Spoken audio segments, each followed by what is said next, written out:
आज की 10 बड़ी खबरें। जापान में घरेलू चावल की कीमतें रिकॉर्ड स्तर पर पहुंचने के बाद विदेशी चावल की मांग अचानक तेज हो गई है। वर्ष 2025 में जापान के प्राइवेट सेक्टर ने चावल आयात में 95 गुना की बढ़ोतरी करते हुए कुल 96,834 टन चावल आयात किया। यह बढ़ोतरी तब हुई जब ड्यूटी फ्री कोटा के बाहर चावल पर 341 येन प्रति किलो का भारी टैरिफ भी लागू है। शुरुआती गर्मियों में घरेलू फसल को लेकर अनिश्चितता के कारण आयात चरम पर पहुंचा, जिसमें अकेले अमेरिका की हिस्सेदारी लगभग 78% रही। हालांकि सितंबर के बाद जैसे ही जापान की घरेलू फसल बाजार में आई, आयात में तेज गिरावट दर्ज की गई। भारत में जलवायु सहिष्णु धान किस्मों की संभावनाएं बहुत मजबूत हैं, लेकिन जमीनी स्तर पर इनका विस्तार अब भी सीमित है। देश में कुल धान क्षेत्र का केवल लगभग 10% हिस्सा ही क्लाइमेट रेजिलिएंट वैरायटीज के अंतर्गत आता है। सूखा रोधी, जल भराव सहिष्णु, लवणता रोधी और बायोटिक स्ट्रेस टॉलरेंट किस्में किसानों की आय में प्रति हेक्टेयर 17,500 से 47,000 रुपए तक की बढ़ोतरी कर सकती हैं। अनुमान है कि वर्ष 2030 तक इससे 2.11 लाख करोड़ रुपए से अधिक का आर्थिक लाभ संभव है। इसके बावजूद किसान जोखिम लेने से बच रहे हैं। बीज आपूर्ति कमजोर है और कुछ गिनी चुनी किस्मों तक ही इसका उपयोग सीमित है। फिलीपीन सरकार ने संकेत दिए हैं कि वह खाद्य सुरक्षा को मजबूत करने और सप्लायर बेस को विविध बनाने के लिए पाकिस्तान से चावल आयात पर विचार कर रही है। कृषि सचिव फ्रांसिस्को ट्यू लॉरेल जूनियर ने स्पष्ट किया कि आयात घरेलू उत्पादन का विकल्प नहीं होगा, बल्कि मांग की पूर्ति के लिए पूरक रूप में किया जाएगा। पाकिस्तान के पास उपलब्ध सरप्लस चावल को लेकर बातचीत चल रही है, जबकि सभी आयात शिपमेंट्स को नियामकीय, स्वच्छता और गुणवत्ता मानकों का पालन करना होगा। भारत यूरोपीय संघ फ्री ट्रेड एग्रीमेंट ने तमिलनाडु के तिरुपुर में टेक्सटाइल उद्योग को नई उम्मीद दी है।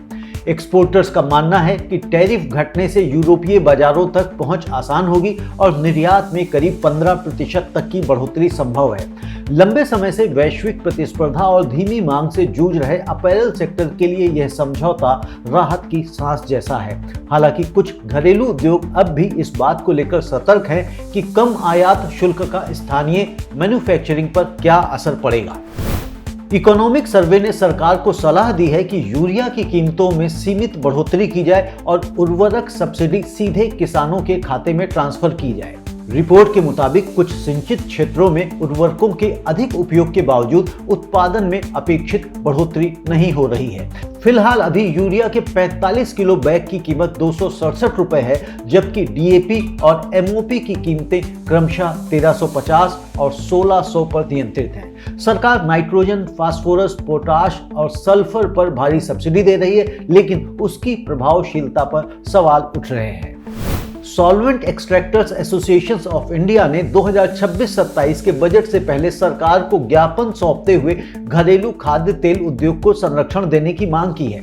संगठन ने ऐसी नीतियों की मांग की है जो किसानों की आय बढ़ाए, घरेलू प्रोसेसिंग को बढ़ावा दे और आयात पर निर्भरता कम करे। Solvent extractors association of India का कहना है कि यह सेक्टर न केवल खाद्य सुरक्षा बल्कि किसानों की आजीविका और आत्मनिर्भर भारत के लक्ष्य के लिए भी बेहद अहम है। केंद्र सरकार ने तमिलनाडु में किसान उत्पादक संगठनों यानी एफपीओस को सशक्त बनाने के लिए एक उच्च स्तरीय समिति का गठन किया है। राज्य में पहले से ही 460 से अधिक एफपीओस और 1000 से ज्यादा प्रोड्यूसर ग्रुप सक्रिय हैं। यह समिति नाबार्ड, नाफेड, एसएफएसी, आईसीएआर, राज्य सरकार और एनजीओस के साथ मिलकर एफपीओस की कार्य प्रणाली की समीक्षा करेगी और 2 महीने के भीतर अपनी रिपोर्ट सौंपेगी। भारत में चालू वित्त वर्ष के दौरान दालों का आयात लगभग 30% घटकर 50 लाख टन रहने का अनुमान है। पिछले वर्ष यह आंकड़ा 73 लाख टन था। इसकी प्रमुख वजहें हैं कि पिछले वर्ष का उच्च स्टॉक, कमजोर रुपया और येलो पीस पर आयात शुल्क लगाया जाना। वाणिज्य मंत्रालय के अनुसार अप्रैल से दिसंबर के बीच आयात मूल्य में भी 33% की गिरावट दर्ज की गई है। इकोनॉमिक सर्वे 2025-26 के अनुसार विकसित भारत के लक्ष्य को हासिल करने में कृषि की भूमिका केंद्रीय रहने वाली है। फाइनेंशियल ईयर 2025-26 में कृषि क्षेत्र की वृद्धि 3.1% रही, जबकि पिछले 5 वर्षों का औसत लगभग 4.4% है। हॉर्टिकल्चर सेक्टर खास तौर पर उभर कर सामने आया है, जो कृषि जीवीए का करीब 1/3 योगदान देता है।